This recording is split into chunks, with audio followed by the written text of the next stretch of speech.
College के पहले दिन मैं करीब 5 करोड़ की सुपर कार चलाकर कॉलेज पहुंचा, लेकिन मुझे क्या पता था कि मेरे रूममेट मुझे एक आम इंसान समझ बैठेंगे। इतना ही नहीं, उन्होंने बड़े प्यार से मुझे अपने साथ खाना खाने के लिए भी बुला लिया। रात होते ही वे मुझे जबरदस्ती कॉलेज के गेट के पास ले गए, वहां खड़ी उस सुपर कार को देखने के लिए। मेरे सारे भाई उस सपनों जैसी कार को देखकर ऐसे ललचा रहे थे जैसे खुशी के मारे उनका फोन हाथ से गिर ही जाएगा। तभी जैसे ही वे लोग फोन निकालकर फोटो खींचने वाले थे, घुंघराले बालों वाली एक लड़की अचानक पलटी और घूर कर देखने लगी। उसने दोनों हाथ सीने पर बांधे और बेहद घमंड से बोली, ओए दूर रहो, कहीं मेरी कार पर खरोंच आ गई तो तुम जैसे गरीब इसकी भरपाई कर पाओगे। उसके पास खड़ी लड़की भी लगातार ताने मारते हुए हंसने लगी। कुछ गरीब छात्र फोटो खिंचवाने का सपना देख रहे हैं, तुम सबको बेच दें तब भी इस कार का एक पहिया नहीं खरीद पाओगे। ये सुनते ही चू लिंगफैंग का चेहरा शर्म से लाल हो गया। वो फोन हाथ में लिए शर्मिंदगी से वहीं जम गया। अपने भाई को सबके सामने इस तरह बेइज्जत होते देख मेरा चेहरा तुरंत गंभीर हो गया और मैं आगे बढ़कर उसे रोकने लगा। फिर उसके कान के पास जाकर धीमी आवाज में पूछा, क्या तू इन लोगों के मुंह पर जोरदार तमाचा मारना चाहता है? चू लिंगफैंग वहीं खड़ा रह गया। उसे मेरी बात समझ ही नहीं आई। मैंने उसे घूरते हुए दोबारा पूछा, ड्राइविंग लाइसेंस साथ है? गाड़ी चलाना आता है? वो अभी भी पूरी तरह उलझन में था, लेकिन फिर भी ईमानदारी से सिर हिलाकर बोला, बिल्कुल आता है। मैं अपने पापा की छोटी मालवाहक गाड़ी बहुत अच्छे से चलाता हूँ। उसके जवाब पर मेरे होठों पर एक घमंडी मुस्कान आ गई। मैंने तुरंत अपनी जेब से एक चीज निकाली और उसके हाथ में थमा दी। तो आज तू हीरो बनकर रहेगा। ओह तेरी! जैसे ही चू लिंगफैंग ने अपने हाथ में रखी चीज देखी, वो जोर से चिल्ला उठा। बाकी दोनों रूममेट भी तुरंत हमारे पास आ गए। अगले ही पल रात के आसमान में एक साथ दो जोरदार आवाजें गूंजी। ओह तेरी! उनकी जोरदार आवाज सुनकर आसपास की लड़कियां भी हमारी तरफ देखने लगीं, जैसे हम कोई गंवारों का झुंड हो। लेकिन मुझे उन घमंडी लड़कियों की कोई परवाह नहीं थी। मैंने बस चू लिंगफैंग की तरफ देखकर अपनी भौं उठाई। तो बता, जाएगा या नहीं? नहीं जाएगा तो मैं खुद चला जाऊंगा। चू लिंगफैंग ने तुरंत सुपर कार की चाबी कसकर पकड़ ली। उसके चेहरे की शर्मिंदगी पल भर में जबरदस्त खुशी में बदल गई। उसके होठों पर खुद ब खुद एक बड़ी मुस्कान आ गई। जाऊंगा, ऐसे शानदार मौके पर मैं पीछे कैसे रह सकता हूँ? अगले ही पल वो बड़े बड़े कदमों से अकड़ते हुए सुपर कार की तरफ बढ़ गया। उसने कार के आगे खड़ी उस लड़की को पूरी तरह नजरअंदाज कर दिया, जो जानबूझकर तरह तरह के नखरे कर रही थी। लड़की गुस्से से चिल्लाई, ओए गरीब लड़के, तू क्या करने जा रहा है? वो गुस्से में हाथ पैर चलाते हुए उसकी तरफ दौड़ी, लेकिन चू लिंगफैंग ने उसे देखने तक की जहमत नहीं उठाई। उसने बस हाथ बढ़ाकर कार का लॉक खोल दिया। फेरारी की शानदार हेडलाइट्स तुरंत 2 बार चमक उठी। लड़की के बढ़ते कदम उसी वक्त रुक गए। उसके चेहरे का घमंड पूरी तरह गायब हो गया। उसके साथ खड़ी बाकी लड़कियां भी अवाक रह गईं और उन्हें समझ ही नहीं आया कि आखिर हो क्या रहा है। चू लिंगफैंग ने तुरंत कार का दरवाजा खोला और ड्राइविंग सीट पर जाकर बैठ गया। उसने बेहद सहजता से इंजन स्टार्ट किया और गियर डाल दिया। फिर कार की खिड़की धीरे धीरे नीचे हुई। उसने उन लड़कियों की तरफ तिरस्कार भरी नजर से देखा और कहा, ओए रास्ते से हटो। अगर मेरी कार पर खरोंच आ गई तो तुम सबको बेच देने के बाद भी इसके एक टायर की कीमत नहीं चुका पाओगे। इतना कहकर चू लिंगफैंग ने एक्सीलेटर दबाया और सुपर कार गरजती हुई वहां से निकल गई। मैं और नानमुजे बेहद संतुष्ट होकर वापस हॉस्टल की तरफ चल पड़े। रास्ते में नानमुजे आखिरकार अपने अंदर की गपशप वाली जिज्ञासा को रोक नहीं पाया। उसने हैरानी से मेरी तरफ देखते हुए धीमी आवाज में पूछा, भाई ये इतनी महंगी कार सच में तुम्हारी है? मैंने बिल्कुल बेफिक्र अंदाज में कंधे उचकाते हुए कहा, घर में अंकल ने बस आने जाने के लिए खरीद दी थी। मुझे लगा आज रात का ये शानदार तमाचा कांड पूरी तरह खत्म हो चुका है। लेकिन जैसे ही हम हॉस्टल के नीचे पहुंचे, हमने देखा कि चू लिंगफैंग को हॉस्टल के गार्ड अंकल ने दरवाजे पर ही रोक रखा था। दोनों के बीच जमकर बहस चल रही थी। पास जाकर सुना तो मेरी हंसी निकलते निकलते बची। असल में ये भाई इतना स्टाइल मारने में व्यस्त था कि अपना कॉलेज कार्ड ही लाना भूल गया था, और गार्ड अंकल भी किसी लोहे के दरवाजे की तरह उसे अंदर जाने देने को तैयार नहीं थे। मैं अपनी हंसी रोक नहीं पाया और तुरंत उनके पास पहुंचा। अंकल जाने दीजिए, हम एक ही हॉस्टल के रूममेट हैं और आज ही कॉलेज में दाखिला लिया है। ये सुपर कार भी मेरी ही है। गार्ड अंकल ने मुझे शक भरी नजरों से ऊपर से नीचे तक देखा। फिर उन्होंने उस शानदार सुपर कार की तरफ देखा और बड़ी मुश्किल से मेरी बात पर भरोसा किया। कॉलेज कार्ड लाए हो? मैंने पूरे आत्मविश्वास से अपनी जेब में हाथ डाला। अगले ही पल मेरे चेहरे की चमकती मुस्कान पूरी तरह जम गई। ओह नहीं, मैं भी अपना कार्ड लाना भूल गया। मैंने तुरंत नानमुजे की तरफ देखा। उसने शर्मिंदा होकर कंधे उचका दिए। साफ था कि उसके पास भी कुछ नहीं था। नानमुजे ने आंखें घुमाते हुए मुझे घूरा। उसके चेहरे पर साफ लिखा था, मुझे क्यों देख रहे हो? अगर मेरे पास कार्ड होता तो क्या मैं भी यहाँ तुम्हारे साथ मूर्ति बनकर खड़ा रहता? मैं मजबूरी में अपना हाथ नीचे कर दिया। फिर मुस्कुराते हुए गार्ड अंकल से विनती करने लगा, अंकल हम सच में आज ही कॉलेज में रिपोर्ट करने वाले नए छात्र हैं। गार्ड अंकल ने तिरस्कार से मुंह बनाया। उन्हें मेरी बात पर बिल्कुल विश्वास नहीं हुआ। मैं कैसे मान लूं? अभी जो लड़का था वो तो खरगोश से भी तेज भाग गया। उससे गाड़ी पार्क करने को कहा और पलट कर देखा तो बंदा गायब। नानमुजे को ये बात बिल्कुल पसंद नहीं आई और वो बहस करने आगे बढ़ा, लेकिन गार्ड अंकल ने तुरंत अपना चेहरा सख्त कर लिया। उन्होंने बिना कुछ सुने साफ साफ मना कर दिया, बिल्कुल नहीं। बाहर के अमीर बाप के बिगड़े लड़के अक्सर महंगी गाड़ियां लेकर कॉलेज आते हैं और लड़कियों को फंसाते हैं। उनकी बात सुनते ही हम सब वहीं खड़े खड़े अवाक रह गए। मैंने सिर पकड़ते हुए उन्हें याद दिलाया, लेकिन अंकल ये तो लड़कों का हॉस्टल है। मैं बेबस होकर लंबी सांस लेने लगा। अब उनसे बहस करने का मेरा बिल्कुल मन नहीं था, इसलिए मैंने सीधे अपना फोन निकाला और अपने दूसरे अंकल को कॉल कर कर दिया। फोन की सिर्फ 2 घंटियां बजी और सामने वाले ने कॉल उठा लिया। मैंने उन्हें कुछ शब्दों में पूरी स्थिति समझा दी, फिर खास तौर पर एक बात कह दी, अंकल, हॉस्टल के गार्ड अंकल काफी सख्त हैं, आप प्लीज उन्हें ज्यादा परेशान मत करना। फोन के दूसरी तरफ से मेरे अंकल ने बेहद शांत लहजे में जवाब दिया, ठीक है, तुम थोड़ा इंतजार करो। इतना कहकर उन्होंने फोन रख दिया। उधर चू लिंगफैंग अभी भी गार्ड अंकल से बहस कर रहा था। तभी अचानक गार्ड अंकल का फोन लगातार बजने लगा। उन्होंने जैसे ही फोन उठाकर कुछ सेकंड बात की, उनके चेहरे की झुंझलाहट पल भर में हैरानी में बदल गई। उनका रवैया तुरंत बेहद विनम्र हो गया। वो बार बार सिर झुकाकर बोले, जी जी बिल्कुल ठीक है, आप बिल्कुल चिंता मत कीजिए। फोन रखते ही जो गार्ड एक पल पहले तक सख्त दरवाजे के रक्षक बने हुए थे, अगले ही पल उनके चेहरे पर ऐसी मुस्कान आ गई जैसे कोई फूल खिल उठा हो। अरे भाई, ये तो सब गलत फहमी थी। बच्चों जल्दी अंदर जाओ, जल्दी जाओ। मेरे अलावा बाकी तीनों भाइयों के सिर के ऊपर मानो सवालिया निशान घूम रहे थे। चू लिंगफैंग 3 कदम को 2 कदम में बदलते हुए मेरे पास आ पहुंचा। उसने बेहद उत्सुकता से पूछा, गार्ड अंकल ने अचानक हम पर इतनी दया कैसे कर दी? मैंने बिल्कुल बेफिक्र अंदाज में जवाब दिया, मैंने अपने दूसरे अंकल को फोन किया था, उन्हें बस प्रिंसिपल से एक बार बात करने को कहा। चू लिंगफैंग की आंखें हैरानी से लगभग बाहर निकल आईं। सिर्फ एक फोन से काम हो गया? तेरे दूसरे अंकल आखिर कितने बड़े अधिकारी हैं? मेरे होठों पर हल्की मुस्कान आ गई। मैंने बेहद सहजता से कहा, अधिकारी तो बहुत बड़े नहीं हैं, बस उनकी बात थोड़ी चलती है। देखते ही देखते अगली सुबह हो गई। चू लिंगफैंग अभी आधी नींद में ही था कि हॉस्टल का दरवाजा जोर से खुला। मैं सुबह की दौड़ पूरी करके वापस लौटा था। मेरे हाथ में पूरे कमरे के लिए गर्मा गर्म नाश्ता था। मैंने जोरदार आवाज में चिल्लाया, सब जल्दी उठो भाइयों, नीचे आओ और खाना खाओ। नींद में डूबे मेरे तीनों दोस्त अचानक ऐसे उठ बैठे जैसे उन्हें इंजेक्शन लगा दिया गया हो। देखते ही देखते सबके चेहरे खिल उठे। नानमुजे ने भावुक होकर दोनों हाथ जोड़ दिए। उसके चेहरे पर साफ लिखा था,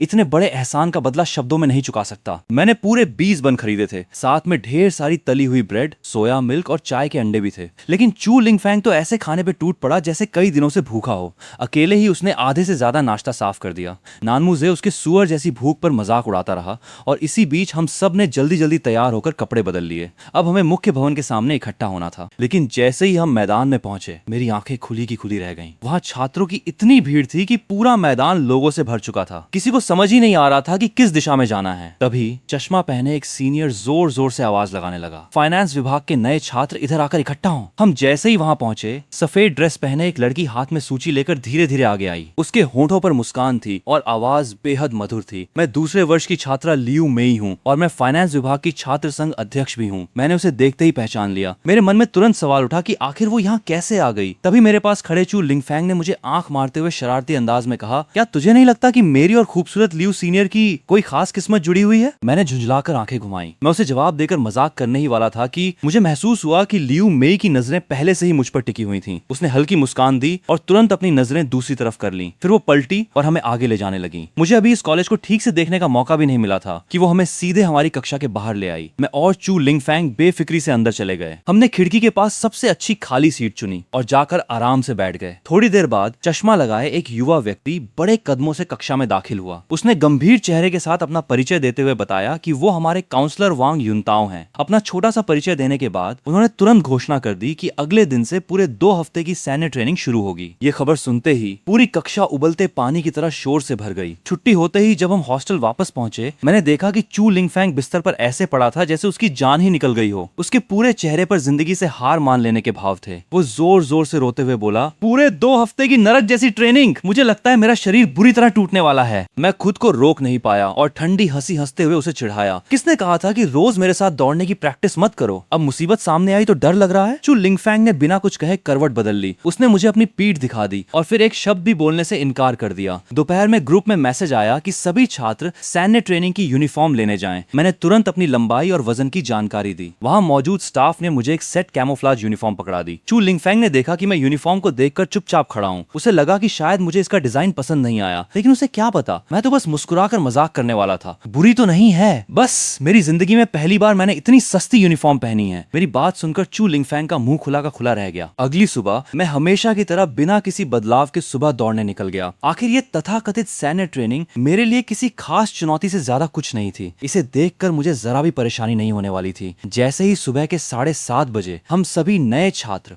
बड़े समूह में पीछे वाले मैदान की तरफ बढ़ने लगे। चू लिंगफैंग ने मुझे बड़े ध्यान से देखा। उसने मुझे सिर से पैर तक घूरा, फिर बेहद जलन भरे अंदाज में शिकायत करने लगा, आखिर ऐसा कैसे हो सकता है? तू इस घटिया कैमोफ्लेज यूनिफॉर्म में भी इतना हैंडसम कैसे लग सकता है? ठीक 8 बजे मंच पर कॉलेज के अधिकारी एक एक करके अपनी सीटों पर बैठने लगे, लेकिन उनमें एक लंबी सैन्य वर्दी पहने बेहद रौबदार अधिकारी को देखकर मुझे अपनी हंसी रोकने रोकने के लिए पूरी ताकत लगानी पड़ी, क्योंकि वो अधिकारी मेरे लिए बिल्कुल भी अनजान नहीं था। वो मशहूर झाओ परिवार का सबसे बड़ा पोता था, और सबसे खास बात वो मेरा अपना बड़ा चचेरा भाई झाओ गांग था। इसके बाद जो हुआ उसने मुझे भी पूरी तरह हैरान कर दिया। मेरे बड़े चचेरे भाई झाओ गांग, यानी वो दमदार कर्नल जिसके कंधों पर 2 पट्टियां और 3 सितारे चमक रहे थे, अचानक मंच पर मिली अपनी सम्मानजनक सीट छोड़कर नीचे उतर आए। अपनी लंबी टांगों के साथ तेज कदमों से चलते हुए वो सीधे हमारी फॉर्मेशन की तरफ बढ़ने लगे। चू लिंगफैंग तो उत्साह के मारे कांपने लगा। उसने अपनी कोहनी से मेरी कमर में जोर जोर से ठोका। उसकी आंखें पूरी तरह फैल गईं और वो धीमी आवाज में मुझे इशारे करने लगा, जल्दी देख, उस इंस्ट्रक्टर का कितना जबरदस्त रौब है। ये सच में 2 पट्टियों और 3 सितारों वाला कर्नल है, लेकिन ये इतने गुस्से में सीधे हमारी तरफ क्यों आ रहा है? मैं तुरंत बिल्कुल सीधा सावधान की मुद्रा में खड़ा हो गया। दांत भींचकर मैंने बस 2 शब्द कहे, चुप रह। चू लिंगफैंग डरकर तुरंत चुप हो गया, हालांकि उसकी नजरें चोरी छिपे झाओ गांग की तरफ ही जाती रहीं। वो धीरे से बुदबुदाया, कर्नल खुद ट्रेनिंग करवाने आए हैं, ये तो बहुत बड़ा इंतजाम है। झाओ गांग पूरे रौब के साथ फाइनेंस विभाग की फॉर्मेशन के सामने आकर खड़े हो गए। उनकी तेज नजरें सामने खड़े सभी छात्रों पर घूमी। अचानक उन्होंने जोरदार आवाज में आदेश दिया, सावधान। उनकी आवाज बहुत तेज नहीं थी, लेकिन उसमें ऐसी ताकत थी कि पूरी फाइनेंस विभाग की फॉर्मेशन एक पल में बिल्कुल शांत हो गई। मेरा नाम झाओ गांग है, मैं इस बार तुम्हारी सैन्य ट्रेनिंग का मुख्य इंस्ट्रक्टर। अगले 14 दिनों तक तुम सभी मेरे आदेश के अधीन रहोगे। मेरी सिर्फ एक मांग है, आज्ञा का पालन, पूर्ण रूप से आज्ञा का पालन। समझ में आया? नीचे से कुछ छात्रों ने धीमी आवाज में जवाब दिया। झाओ गांग ने तुरंत भौहें सिकोड़ ली, फिर जोर से गरजे, जोर से, सुबह खाना नहीं खाया क्या? उनकी एक दहाड़ ने 300 से ज्यादा छात्रों के शोर को भी दबा दिया। समझ में आया? इस बार सभी छात्रों की आवाज एक साथ गूंजी। उनकी आवाज पूरे मैदान में गूंज उठी। इसके बाद शुरू हुई सामान्य सैन्य ट्रेनिंग, लेकिन झाओ गांग जानबूझकर मेरे पास आ गए। उन्होंने मुझे अजीब सी मुस्कान के साथ देखा। अच्छा खड़े हो, दस्ता छोड़कर बाहर आओ, जाकर बाकी छात्रों की मुद्रा ठीक करवाओ। मैंने तुरंत जोरदार आवाज में जवाब दिया, जी। इसके बाद मैं बड़े कदमों से फॉर्मेशन से बाहर निकल आया और एक एक करके बाकी छात्रों की खड़े होने की मुद्रा ठीक करने लगा। इसी तरह ट्रेनिंग करते करते आखिरकार 10:10 हो गए। तब जाकर झाओ गांग ने आराम का सिग्नल देने के लिए सीटी बजाई। सीटी बजते ही सभी छात्र ऐसे ढीले पड़ गए जैसे उनकी सारी ताकत निकल गई हो। चू लिंगफैंग तो सीधे जमीन पर धम से बैठ गया और वहीं पड़े पड़े चिल्लाने लगा, मैं मर गया, सच में मेरी जान निकल गई। हम लगातार 40 मिनट से खड़े थे, लेकिन मैं अब भी बिल्कुल सीधा खड़ा था। मेरी सांस तक जरा भी नहीं फूली थी। चू लिंगफैंग मुझे अविश्वास से घूरने लगा, तू इंसान भी है या नहीं? तुझे जरा भी थकान नहीं हुई? मैंने बस उसे हल्की नजर से देखा। मैं रोज एक्सरसाइज करता हूँ, तुझे आज ही थोड़ी पता चला है। तभी मेरे पीछे से एक मीठी लड़की की आवाज सुनाई दी। मैं तुरंत पलटा। सामने वांग वानशिंग खड़ी थी। उसने साफ सुथरी हाई पोनीटेल बना रखी थी। उसके हाथ में पानी की एक बोतल थी और वो मुस्कुराते हुए मेरी तरफ चली आ रही थी। मैंने हैरानी से अपनी भौहें उठाई। सीनियर, आप यहाँ कैसे? क्या खास तौर पे मेरे लिए पानी लेकर आई हैं? वो मुस्कुराई और ठंडी पानी की बोतल मेरे हाथ में थमा दी। पास खड़े चू लिंगफैंग की आंखें ये देखकर पूरी तरह फैल गईं। वो जलन भरे अंदाज में तुरंत बोला, और मेरा? उसके बोलते ही मिंगशी भी शर्माते हुए दौड़कर वहां आ गई और उसने चू लिंगफैंग को भी पानी की एक बोतल पकड़ा दी। मैं और वांग वानशिंग मैदान के किनारे एक ठंडी छांव वाली जगह पर जाकर बैठ गए। हम दोनों आपस में काफी खुशी से बातें करने लगे, लेकिन हम में से किसी ने भी दूर दीवार के कोने में खड़े झाओ गांग को नहीं देखा। वो बड़े आराम से अपना फोन निकालकर हमारी तरफ कैमरा करने लगा। क्लिक! अगले ही पल हमारी तस्वीर सीधे एक ग्रुप में पहुंच गई। ग्रुप का नाम था झाओ परिवार का मुख्य घर। तस्वीर जाते ही पूरा ग्रुप तुरंत धमाके की तरह सक्रिय हो गया। मेरी तीसरी बड़ी बहन झाओ शियाओटिंग सबसे पहले सामने आई। उसने हैरानी से पूछा, ये क्या मामला है? क्या हमारे घर का छोटा जंगली आखिरकार प्यार में पड़ गया? फोटो में ये लड़की काफी खूबसूरत लग रही है। मेरी चौथी बड़ी बहन झाओ शियाओशुए ने भी तुरंत मजाक उड़ाना शुरू कर दिया। आखिरकार इस लड़के को अक्ल आ ही गई। तभी किसी ने ग्रुप में झाओ गांग को टैग कर दिया। बड़े भाई जल्दी करो, एक और फोटो खींचो, इस बार सामने से। हमें भी लड़की का चेहरा ठीक से देखने दो। यहाँ तक कि मेरे चौथे अंकल झाओ शौशिन भी ग्रुप में आ गए। हा हा हा हा हा, लगता है मेरे बड़े भतीजे के मामले में कुछ गड़बड़ है। बड़े भतीजे, बाद में मुझे पूरी कहानी बताना, और हाँ, एक फोटो और चुपके से खींच लेना। झाओ गांग ने अपना फोन वापस रख लिया। उसके होठों पर शरारत भरी जीत की मुस्कान आ गई। फिर उसने तुरंत ट्रेनिंग दोबारा शुरू करने के लिए सीटी बजा दी। वांग वानशिंग और निंगशी ने हम दोनों को हाथ हिलाकर अलविदा कहा। फिर वे मुड़कर तेज कदमों से वहां से चली गईं। झाओ गांग ने भी मौका पाकर वांग वानशिंग को 2 बार गौर से देखा। उसकी आंखों में साफ तौर पर संतुष्टि थी। इसके बाद हमारी ट्रेनिंग लगातार चलती रही और आखिरकार शाम 5:30 बजे जाकर खत्म हुई। जैसे ही हमें छुट्टी मिली, मेरा फोन लगातार वाइब्रेट होने लगा। लॉक स्क्रीन पर दिख रहे 99 अनपढ़े मैसेज देखकर मेरा दिल धक से रह गया। मैंने घबराते हुए चैट खोला और अगले ही पल मेरी आंखों के सामने अंधेरा छा गया। हे भगवान! मेरे उस शरारती बड़े चचेरे भाई झाओ गांग ने मेरी और सीनियर की फोटो पूरे परिवार के ग्रुप में भेज दी थी। मेरे कानों में अभी भी ट्रेनिंग ग्राउंड पर झाओ गांग की कड़क आवाज गूंज रही थी, तुम लोग अभी पास होने के लायक भी नहीं हुए हो। उसकी बात सुनकर हम सभी की नसें तन गई थीं। लेकिन जैसे ही उसका सैल्यूट हमसे कई मीटर दूर जाकर गायब हुआ, कुछ पल पहले तक मरी हुई सी खड़ी हमारी पूरी फॉर्मेशन ट्रांसफॉर्मेशन अचानक वहीं फिर से जिंदा हो गई। पूरा माहौल ऐसा हो गया जैसे कोई बड़ा जश्न शुरू हो गया हो। चू लिंगफैंग उस खाली पानी की बोतल को ऐसे सीने से लगाए हुए था जैसे वो दुनिया का सबसे कीमती खजाना हो। उसका चेहरा खुशी से चमक रहा था। मैं आखिरकार उसे और नहीं देख पाया और आंखें घुमाते हुए बोला, बस कर, एक खाली बोतल को भी घर ले जाने का इरादा है क्या? हम दोनों आपस में बहस और मजाक करते हुए कैंटीन में पहुंच गए। अंदर लोगों की इतनी भीड़ थी कि पूरा हॉल काले समंदर जैसा लग रहा था। मैंने तुरंत हाथ हिलाया, चलो तीसरी मंजिल पर चलते हैं, आज का खाना मेरी तरफ से। लेकिन जैसे ही मैंने भुगतान करने के लिए अपना फोन निकाला,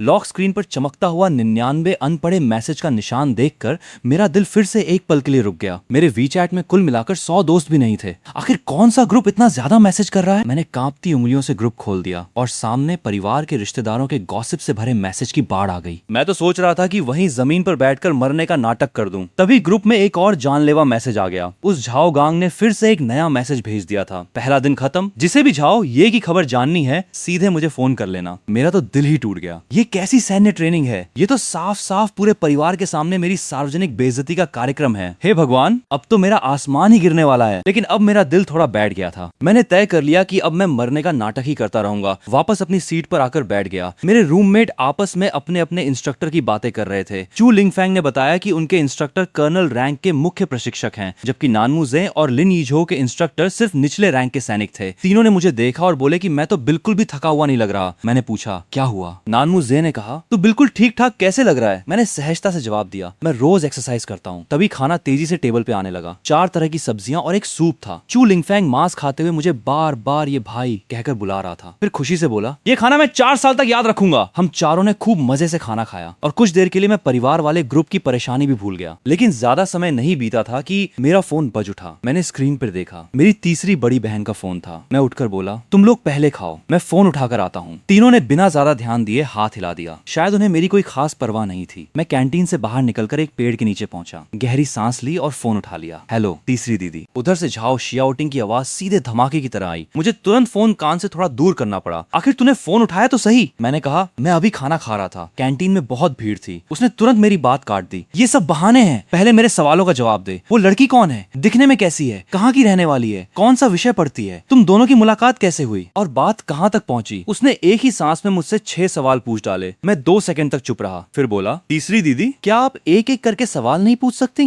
उसने तुरंत कहा, नहीं, जल्दी जवाब दे। मैंने बेबस होकर सांस छोड़ी। वो एक सीनियर है, दिखने में काफी अच्छी है, वो भी फाइनेंस विभाग में है, दूसरे साल में पढ़ती है। उसने मेरा कॉलेज में दाखिले का काम करवाया था। हमारे बीच कुछ भी आगे नहीं बढ़ा है। उसने तुरंत दोहराया, कुछ भी आगे नहीं बढ़ा? फिर तूने उसका पानी क्यों लिया? मैंने कहा, पानी लेने में क्या हो गया? इसके बाद झाओ शियाओटिंग ने मुझे लंबा चौड़ा प्रेम ज्ञान देना शुरू कर दिया। मैं पेड़ के नीचे खड़ा खड़ा लगभग सोने ही वाला था। इसके बाद वो खुद को पूरी तरह प्रेम विशेषज्ञ समझने लगी। उसने लड़की के खुद पानी देने से लेकर पहली डेट पर कहाँ जाना चाहिए सब समझाया। बीच बीच में उसने मनोरंजन जगत के प्रेम संबंधों के उदाहरण भी दे डाले और मैं पूरी बातचीत के दौरान अपने दिमाग को पावर सेविंग मोड में डाल चुका था। आखिरकार उसने पूछा, तो याद रहा? झाओ शियाओटिंग ने अपनी पूरी क्लास खत्म कर दी थी। मैंने कहा, याद रहा। उसने तुरंत कहा, तो दोहरा कर सुनाओ। मेरे पास कोई रास्ता नहीं था। मैंने गहरी सांस ली। पहला, अगर लड़की खुद पहल करके पानी देती है तो कम से कम वो मुझे नापसंद नहीं करती। दूसरा, जल्दी से प्यार का इजहार नहीं करना। तीसरा, फिल्म देखने से बेहतर है साथ में खाना खाने के लिए बुलाना। चौथा, अपनी अमीरी का दिखावा नहीं करना। पांचवा, बस बस झाओ शियाओटिंग ने मुझे रोक दिया। लगता है तूने सच में सब याद कर लिया। मैंने मजबूरी में कहा, तीसरी दीदी की सीख छोटा भाई कैसे भूल सकता है? वो हल्के से हंसी, फिर गंभीर होकर बोली, शियाओ, ये अगर तू उसे पसंद करता है तो उसके साथ ईमानदारी से अच्छा व्यवहार करना, और अगर पसंद नहीं करता तो उसे उम्मीद में मत रखना, समझा? मैंने कहा, समझ गया दीदी। इसके बाद उसने मुझे अपनी सेहत का ध्यान रखने को कहा, भरपेट खाना खाना। तब जाकर उसने फोन रखा। मैंने फोन की स्क्रीन पर कॉल की अवधि देखी, पूरे 24 मिनट। मैंने राहत की लंबी सांस ली। हॉस्टल लौटते ही चू लिंगफैंग ने पूछा, इतनी देर तक कहाँ गया था? मैंने बेबसी से कहा, मेरी तीसरी दीदी थी, खाली बैठी थी, इसलिए मुझे फोन कर दिया। चू लिंगफैंग ने पूछा, तेरी कितनी बहनें हैं? 4, और चारों सगी हैं। चू लिंगफैंग एक पल के लिए जम गया। ओ भाई, कमाल है। मैं सैन्य ट्रेनिंग की यूनिफॉर्म वॉशिंग मशीन में डालते हुए बोला, बचपन में इन चारों ने मिलकर मेरी खूब धुलाई की है, तुम लोग इसका अनुभव नहीं कर सकते। मेरी बात सुनकर पूरे हॉस्टल में हंसी गूंज उठी।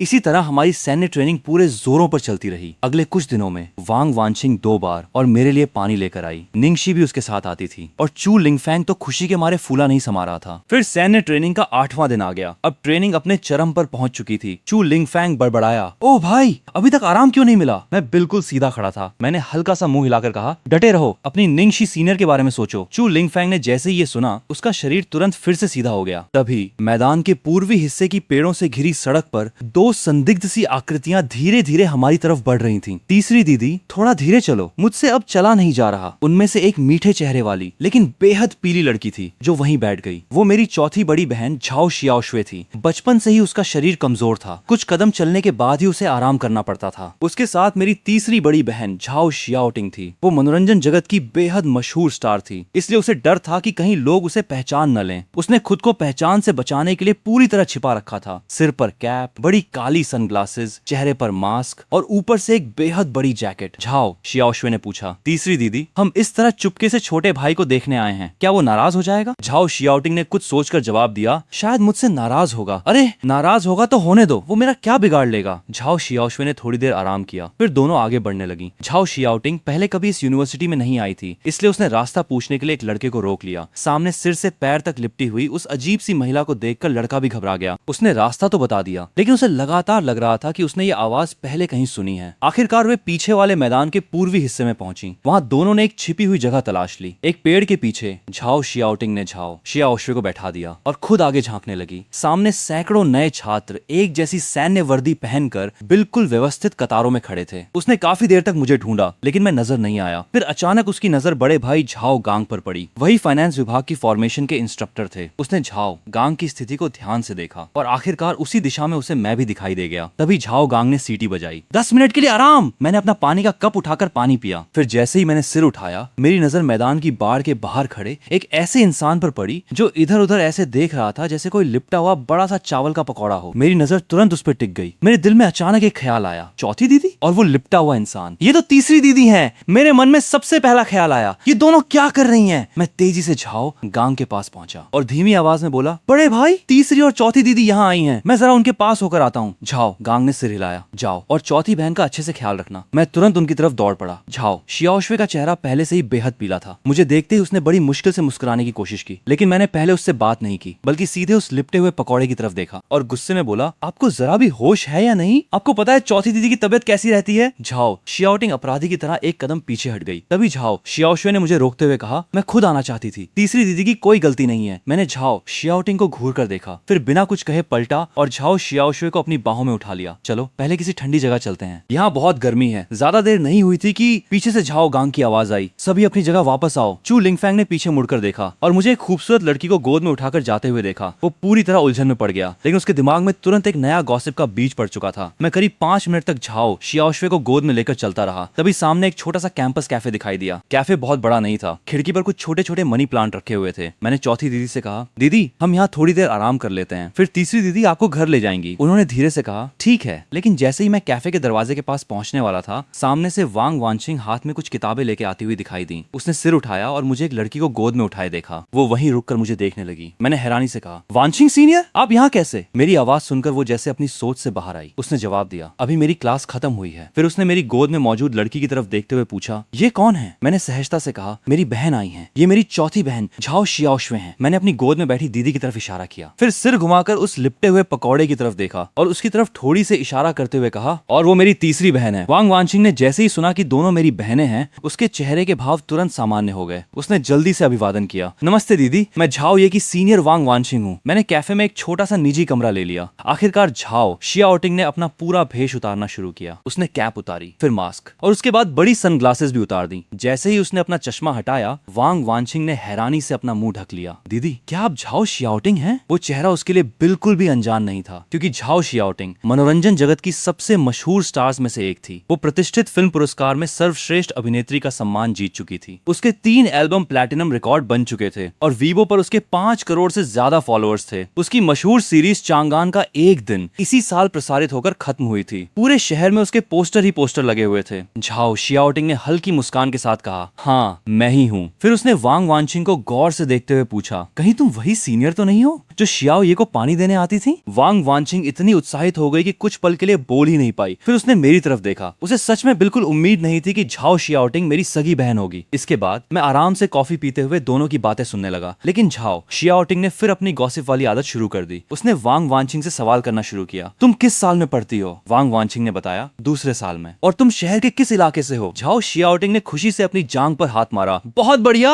मैं इन दिनों काफी खाली हूँ, इस वीकेंड हम साथ में घूमने चलते हैं। मैं बेबस सा चेहरा बनाकर रह गया। तीसरी दीदी, आपका वो ठंडा सा सेलिब्रिटी वाला अंदाज कहाँ गया? उन्होंने तुरंत कहा, बड़े लोग बात कर रहे हैं, बच्चों को बीच में नहीं बोलना चाहिए। मैंने उन्हें खाना ऑर्डर करने के लिए कहा, लेकिन तीनों एक दूसरे को आगे करने लगे। आखिरकार मैंने कहा, ठीक है मैं खिलाता हूँ। दोनों ने एक साथ कहा, ठीक है तुम ही खिलाओ। मैं बाहर जाकर खाना ऑर्डर करने लगा, लेकिन मैंने स्टाफ को अंदर भेजकर सर्व नहीं करवाया। मुझे डर था कि कहीं कोई मेरी तीसरी दीदी को पहचान न ले। कॉफी का इंतजार करते समय झाओ शियाओटिंग ने फिर वांग वानचिंग से पूछा कि वो आम तौर पर क्या करना पसंद करती है। वांग वानचिंग ने बताया, किताबें पढ़ना, लाइब्रेरी जाना और वीकेंड पर इंटर्नशिप करना। झाओ शियाओटिंग हैरान हुई, दूसरे साल से ही इंटर्नशिप शुरू कर दी? गॉसिप कर रही मेरी तीसरी दीदी अचानक गंभीर होकर उसे परखने लगी। मेहनती लड़की है। फिर उसने आवाज धीमी की, वैसे तुम्हारा कोई बॉयफ्रेंड है? मैं आखिरकार खुद को रोक नहीं पाया। वांग वानचिंग का चेहरा शर्म से लाल हो गया। नहीं नहीं है। झाओ शियाओटिंग ने संतुष्टि से सिर हिला दिया। सामने बैठी झाओ शियाओशुए चुपचाप ये सब देख रही थी। उसकी नजर तीसरी दीदी से हटकर वांग वानचिंग पर चली गई। वो बड़े प्यार से उसे देखने लगी। साफ सुथरी लड़की थी, मुस्कुराने पर उसके गालों में डिंपल पड़ते थे। फिर चौथी दीदी ने धीरे से कहा, वानचिंग। उसकी आवाज बहुत हल्की थी। दादाजी को पानी देने आने के लिए धन्यवाद। वांग वानचिंग ने कहा, इसमें धन्यवाद की क्या बात है? पहले झाओ ये ने भी मेरी मदद की थी। झाओ शियाओशुए ने अपना परिचय देने के बाद कहा, शियाओ ये ने बचपन से कभी स्कूल नहीं किया। ये पहली बार है जब उसके इतने सारे सहपाठी हैं। ये जानकर कि कोई सीनियर उसकी देखभाल कर रही है, हम सब निश्चिंत हैं। ये सुनकर वांग वानचिंग हैरान रह गई। उसे बिल्कुल उम्मीद नहीं थी कि देश के टॉप छात्रों में से एक माना जाने वाला मैं कभी स्कूल ही नहीं गया था। हम चारों करीब आधे घंटे तक कैफे में बैठे रहे। झाओ शियाओशुए ने अपना गुनगुना पानी खत्म किया। उसके चेहरे का रंग भी काफी बेहतर हो गया। मैंने समय देखा, तीसरी दीदी आप चौथी दीदी को घर ले जाइए, उन्हें अब आराम करना चाहिए। झाओ शियाओशुए ने टेबल का सहारा लेकर उठने की कोशिश की। वांग वानचिंग के पास से गुजरते समय वो रुक गई और धीरे से बोली, वानचिंग शियाओ ये की देखभाल करने के लिए धन्यवाद। इतना कहकर वो झाओ शियाओटिंग का हाथ पकड़कर बाहर निकल गई।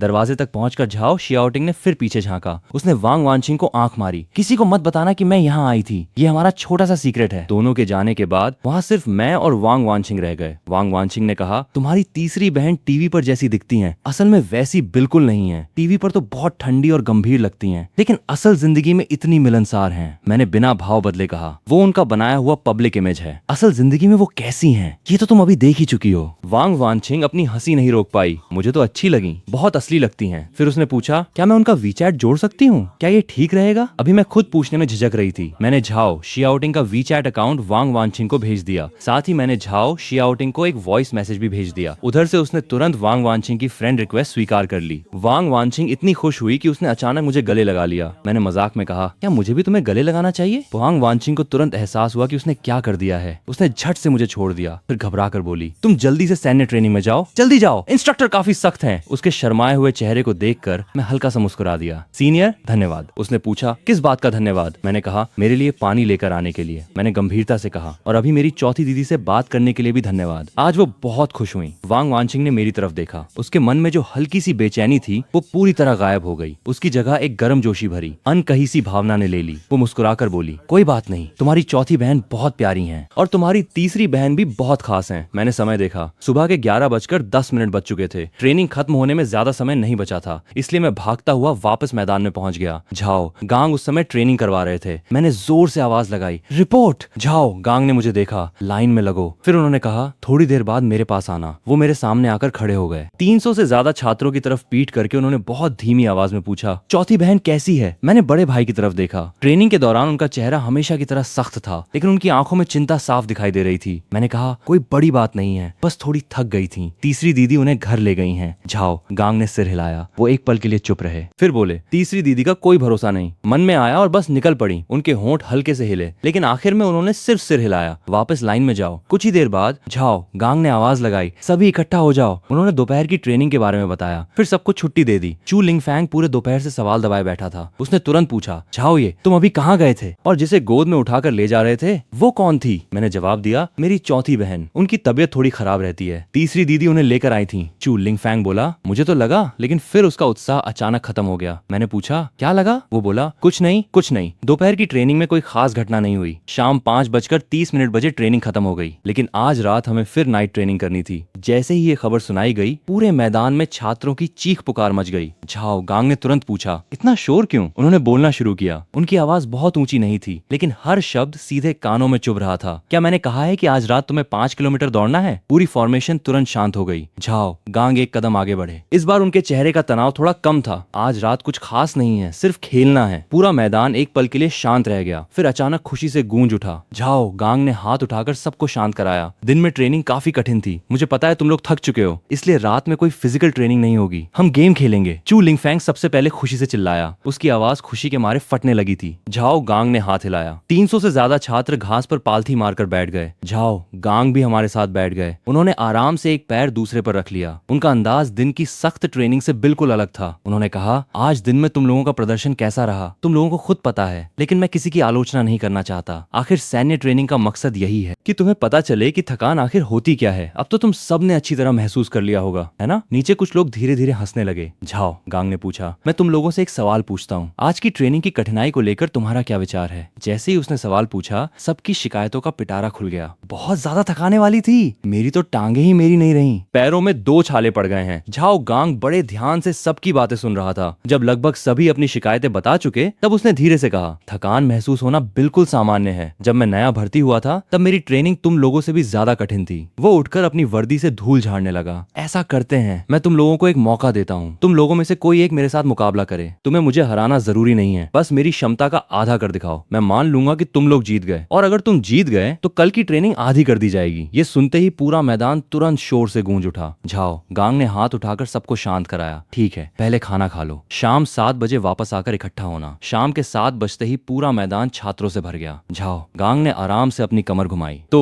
जीतने के लिए तैयार हो? इसके बाद उसने सबको व्यवस्थित किया। लड़कों और लड़कियों को अलग अलग खड़ा होने के लिए कहा। फिर उसने बिना किसी जल्दबाजी के अपनी ट्रेनिंग जैकेट उतार दी। अंदर उसने एक काली टाइट टी शर्ट पहन रखी थी। उससे उसके कंधों और सीने की मजबूत मांसपेशियों की बनावट साफ दिखाई दे रही थी। उसने कहा, दोपहर में जो बात कही थी, अब उसे शुरू करते हैं। कौन आएगा? पूरे मैदान में 2 सेकंड तक सन्नाटा छाया रहा। तभी पीछे से एक बेहद मजबूत शरीर वाला लड़का खड़ा हो गया। उसकी लंबाई करीब 6 फीट थी। उसे देखकर साफ लग रहा था कि वो पहले से खेल कूद की ट्रेनिंग ले चुका है। वो बड़े आत्मविश्वास से आगे आया। इंस्ट्रक्टर, झाओ गांग ने पूछा, क्या करोगे? लड़के ने जवाब दिया, पुशअप्स। झाओ गांग बोला, अगर तुम लगातार 50 सही पुशअप्स कर लेते हो तो मैं मान लूंगा कि तुम पास हो गए। लड़का मुस्कुराया। फिर वो जमीन पर झुक गया और तुरंत पुशअप्स शुरू कर दिए। पहले 30 पुशअप्स वो बेहद तेजी और सही तरीके से करता रहा, लेकिन करीब 40 के बाद उसकी रफ्तार साफ तौर पर कम होने लगी। उसकी बाहें कांपने लगीं। 47वें पुशअप पर आखिरकार उसका पूरा शरीर जमीन पर गिर गया। झाओ गांग ने उसे उठाया और उसके कंधे पर हाथ रखकर थपथपाया। लड़के ने बड़बड़ाते हुए कहा, आमतौर पर तो मैं 60 से ज्यादा कर लेता हूँ। फिर वो शर्मिंदा होकर वापस अपनी जगह चला गया। झाओ गांग मैदान के बीचों बीच खड़ा था। उसकी सांस तक नहीं फूली थी। उसने पूछा, और कोई है? उसने चारों तरफ नजर दौड़ाई, लेकिन पूरी फॉर्मेशन में एकदम सन्नाटा था। चू लिंगफैंग मेरे बगल में बैठा था। उसने अपनी कोहनी से मुझे धक्का दिया। ये भाई, क्यों ना तुम जाकर ट्राई करो? मैंने तुरंत कहा, मैं क्यों जाऊं? वो बोला, तुम जाओ ना, मुझे लगता है तुम कर सकते हो। आसपास खड़े कई छात्रों की नजरें तुरंत मेरी तरफ घूम गईं। किसी ने धीरे से बड़बड़ाया, अरे रहने दो। चू लिंगफैंग ने उसे घूर कर देखा। वो मुझे और उकसाने ही वाला था कि सामने से झाओ गांग की आवाज आई, वहां वाला चू लिंगफैंग, तुम क्या फुसफुसा रहे हो? चू लिंगफैंग घबरा गया और तुरंत खड़ा हो गया। रिपोर्ट, इंस्ट्रक्टर, मैं एक खिलाड़ी की सिफारिश कर रहा था। झाओ गांग ने पूछा, किसकी? चू लिंगफैंग ने हाथ उठाकर मेरी तरफ इशारा कर दिया। झाओ, ये मुझे लगता है ये कर सकता है। 300 से ज्यादा छात्रों की नजरें एक साथ मुझ पर टिक गईं। मैं धीरे धीरे अपनी जगह से खड़ा हुआ। मैंने चू लिंगफैंग को घूर कर देखा। वो तुरंत अपनी गर्दन सिकोड़कर पीछे हट गया। फिर उसने होंठ हिलाकर कहा,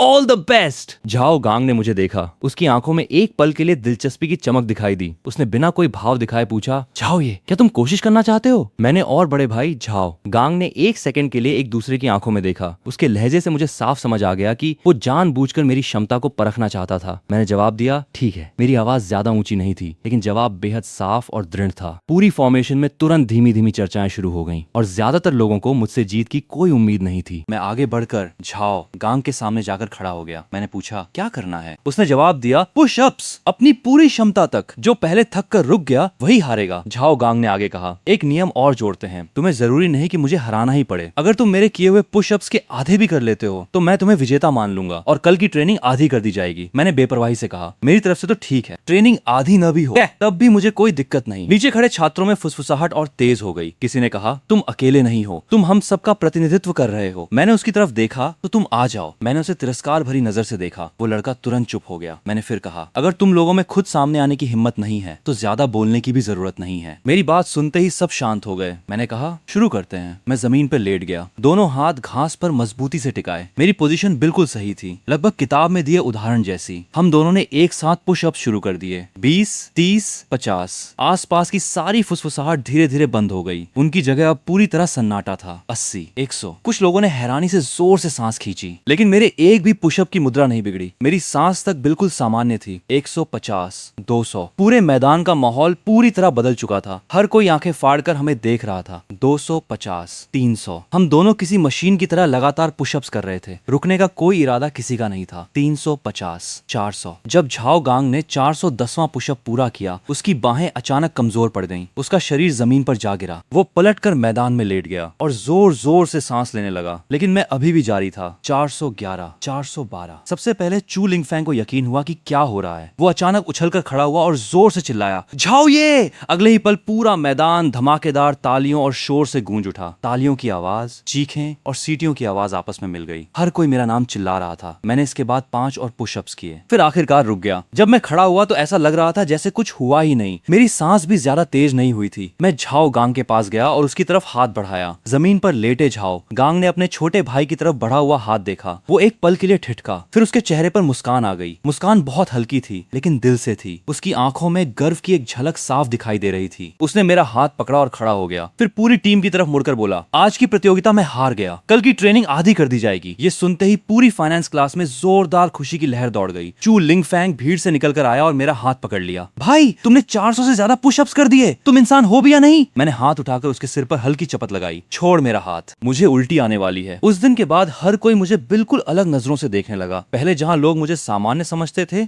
अब उनके मन में मेरे लिए सच्चा सम्मान था। तभी मेरी नजर भीड़ में एक ऐसी लड़की पर पड़ी जो बिना मेकअप के भी बेहद खूबसूरत लग रही थी। उसका नाम फू यानरान था। मुझे याद आया कि ट्रेनिंग के दौरान मैंने ही उसकी सैन्य मुद्रा ठीक करवाई थी। अगले दिन हमारी ट्रेनिंग की तीव्रता आधी कर दी गई, इसलिए ज्यादातर समय हमारी फाइनेंस क्लास आराम ही करती रही। बाकी विभागों के छात्र हमें देखकर जलन से भर गए। आखिरकार उस दिन की ट्रेनिंग शाम 5:30 बजे खत्म हुई। झाओ गांग ने सबको लाइन में खड़ा किया, फिर आदेश दिया, विसर्जित। 300 से ज्यादा छात्र ऐसे खुश हुए जैसे उन्हें आजादी मिल गई हो। चू लिंगफैंग बड़े आराम से बोला, फिर से तुम्हारी वजह से बच गए झाओ भाई, वरना आज तो शायद चलने की हालत भी नहीं रहती। बाहर निकलते ही हमें दक्षिणी गेट के पास नान मुझे और लिन यीझो इंतजार करते मिले। नान मुझे रेलिंग पर ऐसे लटका हुआ था जैसे उसकी सारी जान निकल चुकी हो। वहीं लिन यीझो की आंखों के नीचे काले घेरे और भी गहरे हो गए थे। चू लिंगफैंग हंसते हुए बोला, तुम दोनों की तो हालत बहुत खराब है। उसने उनका मजाक उड़ाया। नान मुझे ने थकी आवाज में कहा, मत पूछो, आज हमारे इंस्ट्रक्टर तो जैसे पागल ही हो गए थे। वो लगभग बेहोशी जैसी हालत में बोल रहा था। चू लिंगफैंग हंस पड़ा, हा हा हा, कम से कम झाओ भाई की वजह से आज हमारी ट्रेनिंग आधी रही। चू लिंगफैंग के चेहरे पर ऐसा गर्व था जैसे उसने खुद कोई बड़ा कारनामा किया हो। मैंने कहा, समझ गया, तुम ये बात कम से कम 800 बार बता चुके हो। मेरा मूड अच्छा था। मैंने कहा, आज बाहर खाना खाते हैं, मेरी तरफ से पार्टी। चू लिंगफैंग तुरंत उत्साहित हो गया। सच में? कहाँ चलेंगे? मैंने कहा, तुम लोग तय करो। नान मुझे तुरंत बोला, दक्षिणी गेट के पास एक नई बारबेक्यू शॉप खुली है। नान मुझे ने तुरंत हाथ उठा दिया। चारों पहले हॉस्टल वापस गए। हमने नहाया, कपड़े बदले। मैंने एक काली हाफ स्लीव टी शर्ट पहन ली। कपड़ा हमेशा की तरह बेहद अच्छी क्वालिटी का था। इस बार मैंने एक ज्यादा साधारण दिखने वाली ग्रे घड़ी भी पहन ली। फैंग ने आखिरकार उसकी कीमत पूछना ही छोड़ दिया। जैसे ही हम हॉस्टल से बाहर निकले, मेरा फोन बज उठा। वी चैट पे एक मैसेज आया था। मैसेज वांग वानचिंग का था। उसमें सिर्फ 6 शब्द लिखे थे, साउथ गेट, झाओ ये, मुझे बचाओ। मेरे कदम वहीं रुक गए। मेरे चेहरे के भाव तुरंत बदल गए। चू लिंगफैंग ने भी मैसेज देख लिया। उसने पूछा, क्या हुआ? मैंने कोई जवाब नहीं दिया। सीधे वांग वानचिंग को फोन मिला दिया। फोन सिर्फ एक बार बजा और उसने उठा लिया। फोन के दूसरी तरफ काफी शोर था। मुझे किसी आदमी की आवाज सुनाई दे रही थी। साथ ही कुछ लड़कियों के बहस करने की आवाज भी आ रही थी। वांग वानचिंग ने धीमी आवाज में बात की, हालांकि वो अपनी आवाज में घबराहट नहीं आने दे रही थी। उसने कहा, झाओ ये, पाक बुची फिर आ गया है दक्षिणी गेट के बाहर वाले छोटे मैदान में। उसने हमारा रास्ता रोक रखा है। निंगशी भी मेरे साथ है। मैंने तुरंत कहा, मैं अभी आता हूँ। मैंने फोन काट दिया। फिर चू लिंगफैंग से कहा, तुम लोग पहले बारबेक्यू रेस्टोरेंट जाओ, मुझे थोड़ा काम है। चू लिंगफैंग ने पूछा, क्या काम है? हम भी तुम्हारे साथ चलते हैं। वो तुरंत मेरे पीछे आने को तैयार हो गया। मैंने तीनों की तरफ देखा। तीनों के चेहरों पर बिल्कुल एक जैसा दृढ़ भाव था। मैंने कहा, ठीक है, चलो, बस मेरे पीछे रहना। हम चारों लगभग दौड़ते हुए पूरे कैंपस को पार करने लगे। मैं सबसे आगे था। मेरे कदम तेज लेकिन पूरी तरह स्थिर थे। मेरा दायां हाथ शरीर के पास सीधा लटक रहा था। मेरी 5 उंगलियां हल्की हल्की मुड़ी हुई थीं। दक्षिणी गेट के पास काफी भीड़ जमा थी। मैं भीड़ को चीरते हुए अंदर घुस गया। सामने 7-8 लोग खड़े दिखाई दिए। पाक बुची ने चमकीले हरे रंग की स्पोर्ट्स जैकेट पहन रखी थी। स्ट्रीट लाइट की रोशनी में उसका कपड़ा दूर से ही साफ नजर आ रहा था। उसके पीछे लगभग उसी तरह के कपड़े पहने 4 और लड़के खड़े थे। सभी ने अपनी बाहें सीने पर बांध रखी थीं और उनके चेहरों से साफ जाहिर था कि वे किसी मुसीबत से कम नहीं थे। सामने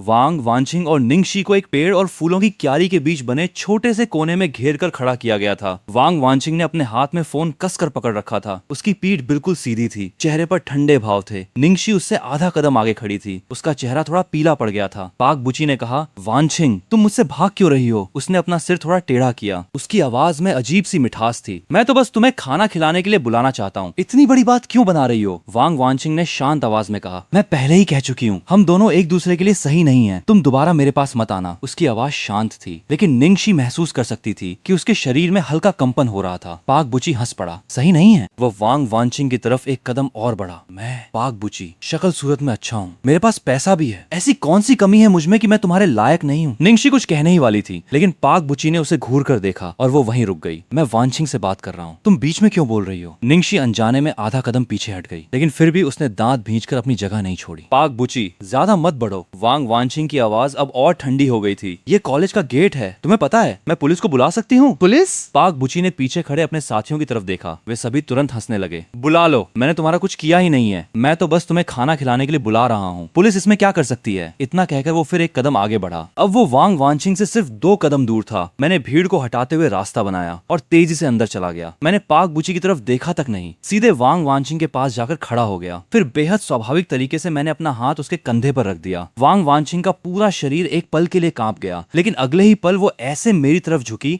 जैसे डूबते हुए इंसान को अचानक कोई सहारा मिल गया हो। मैंने सहजता से कहा, वांचिंग, बहुत देर से इंतजार कर रही थी। मेरी आवाज ज्यादा ऊंची नहीं थी, लेकिन वहां मौजूद हर व्यक्ति ने उसे साफ सुन लिया। हॉस्टल में थोड़ा काम था, इसलिए आने में देर हो गई। वांग वांचिंग ने मेरी तरफ देखा। उसकी आंखों के कोने हल्के लाल थे। उसने मेरी बात का साथ देते हुए सिर हिला दिया। कोई बात नहीं, तुम आ गए, बस यही काफी है। पाक बुची गुस्से में गाली देते हुए बोला, साला तुम फिर आ गए? मैंने उसकी तरफ ध्यान तक नहीं दिया। मैंने वांग वांचिंग से कहा, मैंने तुमसे पहले ही कहा था ना, आगे से इन मक्खियों पर ध्यान मत दिया करो, कितनी गंदी होती हैं। मेरी बात सुनकर वांग वांचिंग के मुंह से अचानक हंसी निकल गई। तभी चू लिंगफैंग और बाकी लोग भी भीड़ को चीरते हुए अंदर आ गए। चू लिंगफैंग आगे बढ़कर खड़ा हो गया। उसने निंगशी को अपने पीछे कर लिया। अबे, अपना हाथ वांचिंग से हटा। पाक बुची हंसते हुए बोला, हाँ मेरी गर्लफ्रेंड है, मैं उसे गले लगाऊं या हाथ रखूं, इससे तुम्हें क्या? बॉयफ्रेंड? पाक बुची ठंडी हंसी हंसा। उसने मुझे सिर से पैर तक देखा। उसकी आंखों में साफ तिरस्कार था। तुम वांचिंग का बॉयफ्रेंड कब से बन गया? मुझे तो पता ही नहीं था। मैंने शांत स्वर में कहा, उसे तुमसे पूछकर प्यार करने की जरूरत नहीं है। मेरा लहजा अब भी बेहद शांत था, लेकिन मेरी हर बात में साफ चेतावनी थी। पाक बुची कुछ कहने ही वाला था, लेकिन मैंने उसे रोकते हुए फिर कहा, अब तुम अपने इन दोस्तों को लेकर यहाँ से चले जाओ, तो मैं इस बात को यहीं खत्म कर दूंगा। खत्म कर दोगे? पाक बुची जोर से हंसा। तुम कहोगे और बात खत्म हो जाएगी? तुम अपने आप को समझते क्या हो? वो पलटकर अपने पीछे खड़े लोगों से बोला, तुम लोगों ने सुना? ये लड़का मुझे कह रहा है कि मैं बात यहीं खत्म कर दूं। अभी अभी कॉलेज में आया नया छात्र है, कपड़े ऐसे पहन रखे हैं जैसे कोई बहुत बड़ा आदमी हो और खुद को सच में कोई बड़ी हस्ती समझ बैठा है। उसके साथी भी उसके साथ हंसने लगे। पाक बुची फिर मेरी तरफ मुड़ा और एक कदम आगे बढ़ा। अब वो मुझसे सिर्फ एक हाथ की दूरी पे था। उसने मुझे घूरते हुए कहा, मैं तुम्हें बता देता हूँ, इस कॉलेज में सिर्फ कुछ महंगे ब्रांड के कपड़े पहन लेने से तुम यहाँ मनमानी नहीं कर सकते। तुम्हें पता भी है मेरे पिता कौन है? मैं उसकी आंखों में देखते हुए चुप रहा। जब उन्होंने देखा कि मैं कुछ नहीं बोल रहा हूँ तो पियाओ बुची ने अपनी आवाज और ऊंची कर दी। मेरे पिता सेंट जिंग कंस्ट्रक्शन ग्रुप के चेयरमैन पियाओ गुओचांग हैं। सेंट जिंग की आधी से ज्यादा इमारतें मेरे पिता की कंपनी ने बनाई हैं और तुम जैसे आदमी को लगता है कि तुम मुझसे मुकाबला कर सकते हो? इतना कहकर उसने घमंड से मेरी तरफ देखा। शायद वो मेरे चेहरे पर डर देखने का इंतजार कर रहा था, लेकिन मेरे चेहरे पर जरा भी बदलाव नहीं आया। मैंने शांत होकर कहा, हो गया? पियाओ बुची एक पल के लिए ठिठक गया। मैंने कहा, हो गया हो तो अपने लोगों को लेकर यहाँ से निकल जाओ। मेरी आवाज बेहद शांत थी। अपने लिए मुसीबत मत खड़ी करो। मुसीबत? पियाओ बुची की आवाज अचानक तीखी हो गई। मुझे तो लगता है मुसीबत तुम खुद ढूंढ रहे हो। इतना कहते ही उसने अचानक अपना हाथ बढ़ाया और मेरी कॉलर पकड़ने के लिए झपटा। उसी पल मैं हिला। कोई भी नहीं देख पाया कि मैंने आखिर किया क्या। चू लिंगफैंग ने बस इतना देखा कि मेरा दाहिना हाथ मेरी कमर से बाहर निकला। मैंने ऐसे हल्के से हाथ झटका जैसे किसी मक्खी को उड़ा रहा हूँ और पियाओ बुची का हाथ तुरंत दूर जा गिरा। इसके बाद मैंने आधा कदम आगे बढ़ाया। मेरा कंधा हल्का सा नीचे हुआ और पियाओ बुची अपने पूरे शरीर के साथ 2 कदम पीछे जा गिरा। वो लगभग गिर ही पड़ा था। किसी तरह उसने खुद को संभाला। उसने नीचे देखा तो उसकी कलाई लाल हो चुकी थी। उसके चेहरे का गुस्सा धीरे धीरे डर और हैरानी में बदल गया। मैंने आखिरी बार कहा, ये आखिरी चेतावनी है। मेरी आवाज अब भी शांत थी, लेकिन मेरी गहरी काली आंखों में जरा भी गर्माहट नहीं थी। निकलो। पियाओ बुची ने कुछ कहने के लिए मुंह खोला, लेकिन जैसे ही उसकी नजर मेरी आंखों से मिली, उसका गला मानो किसी चीज ने जकड़ लिया हो। उसके पीछे खड़े बाकी लोग भी पूरी तरह शांत हो गए। पियाओ बुची ने दांत भींचे और एक कदम पीछे हट गया। फिर उसने उंगली मेरी तरफ उठाई। ठीक है, तुम मेरा इंतजार करना। सेंट जिंग यूनिवर्सिटी है ना, फाइनेंस डिपार्टमेंट है ना, मैं तुम्हें याद रखूंगा। इतना कहकर वो पलटा और चला गया। उसके पीछे खड़े लोगों ने एक दूसरे को देखा और वे भी उसके पीछे चले गए। आखिरकार ये पूरा तमाशा खत्म हो गया। गेट पर खड़े तमाशा देखने वाले लोग भी धीरे धीरे चले गए। निंगशी के पैर अचानक कमजोर पड़ गए। चू लिंगफैंग ने तुरंत उसे संभाला और बैठा दिया। निंगशी जोर जोर से सांस लेने लगी। मैं तो डर ही गई थी, मुझे लगा सच में लड़ाई होने वाली है। चू लिंगफैंग ने तुरंत पूछा, शीशी सीनियर आप ठीक हैं? पानी चाहिए? मैं जाकर आपके लिए ले आता हूँ। निंगशी का चेहरा हल्का सा लाल हो गया। उसने सिर हिलाकर मना कर दिया। वहीं वांग वानचिन चुपचाप खड़ी रही। उसकी नजर लगातार मेरी पीठ पर टिकी हुई थी। सड़क की पीली रोशनी ने मेरे पूरे शरीर को नारंगी आभा में ढक रखा था। मेरे कंधे चौड़े थे, मेरी पीठ सीधी थी और मेरी पूरी शख्सियत बेहद आकर्षक लग रही थी। उसने धीरे से कहा, आज तुम्हारा धन्यवाद। मैं पलटकर उसकी तरफ देखने लगा। मैंने पूछा, तुम ठीक हो? उसने कहा, हाँ मैं ठीक हूँ। वांग वानचिन ने सिर हिला दिया। फिर उसने अपने हाथ की तरफ देखा। उसका हाथ अब भी कांप रहा था। मैंने कहा, चलो हम वैसे भी खाना खाने जा रहे थे, तुम भी हमारे साथ चलो। उसने कहा, ठीक है। इसके बाद हम सब कॉलेज के बाहर की तरफ चल पड़े। चू लिंगफैंग आगे बढ़कर निंगशी को सहारा देने लगा। निंगशी का चेहरा और भी लाल हो गया, लेकिन फिर भी वो उसका सहारा लेकर आगे बढ़ती रही। जब हम बारबेक्यू रेस्टोरेंट के बाहर पहुंचे, मैंने सबको पहले अंदर जाने के लिए कहा और कहा कि मुझे एक फोन करना है। मैं सड़क किनारे एक पेड़ के पास चला गया, पेड़ के तने से टिक कर खड़ा हो गया। फिर मैंने अपनी बड़ी बहन झाओ शियाओचिन को फोन लगाया। मैंने कहा, दीदी आपसे एक बात कहनी है। पियाओ बुची नाम का एक लड़का है, वो सेंट जिंग कंस्ट्रक्शन ग्रुप के पियाओ गुओचांग का बेटा है। वो सेंट जिंग बिजनेस स्कूल में पढ़ता है। वो हमारे कॉलेज की एक सीनियर को कई बार परेशान कर चुका है। आज उसने फिर उसे साउथ गेट पर रोक लिया और मुझसे हाथापाई करने की भी कोशिश की। फोन के दूसरी तरफ कुछ पल के लिए खामोशी छा गई। फिर दीदी ने पूछा, उसने तुमसे हाथापाई करने की कोशिश की? झाओ शियाओचिन की आवाज हल्की सी ऊंची हो गई। मैंने शांत होकर कहा, हाँ, लेकिन उसकी जरूरत नहीं पड़ी। मेरी बात सुनकर झाओ शियाओचिन के स्वर में हल्की सी संतुष्टि आ गई। उसने पूछा, फिर क्या हुआ? मैंने कहा, वो चला गया, लेकिन जाते जाते धमकी दे गया। मैं एक पल के लिए रुका। मेरी आवाज बिल्कुल वैसी ही शांत थी जैसे मैं पूछ रहा हूँ कि आज खाने में क्या है। मैंने कहा, दीदी उसे कल कॉलेज के गेट पे बुलाओ। वहीं घुटनों के बल बैठकर मुझे और मेरी सीनियर से माफी मांगनी होगी। अगर वो ऐसा कर देता है तो मैं ये मामला यहीं खत्म कर दूंगा, लेकिन अगर वो नहीं आया तो फिर अंजाम की जिम्मेदारी उसी की होगी। फोन के दूसरी तरफ लगभग 3 सेकंड तक पूरी खामोशी रही। इसके बाद मेरी बड़ी बहन झाओ शियाओचिन ने सिर्फ एक शब्द कहा। मैंने कहा, ठीक है। एक पल रुकने के बाद दीदी ने फिर कहा, समझ गई। उन्होंने मुझसे कोई सवाल नहीं किया, न ही जरा भी हिचकिचाई। फिर अचानक बोली, वैसे तुम्हारी तीसरी बहन कल कह रही थी कि वो लड़की देखने में काफी अच्छी है। उनकी बात सुनकर मैं पूरी तरह निरुत्तर हो गया। हेलो, लगता है सिग्नल बहुत खराब है। बड़बड़ाते हुए मैंने फोन काट दिया। जब मैं बारबेक्यू रेस्टोरेंट में वापस पहुंचा,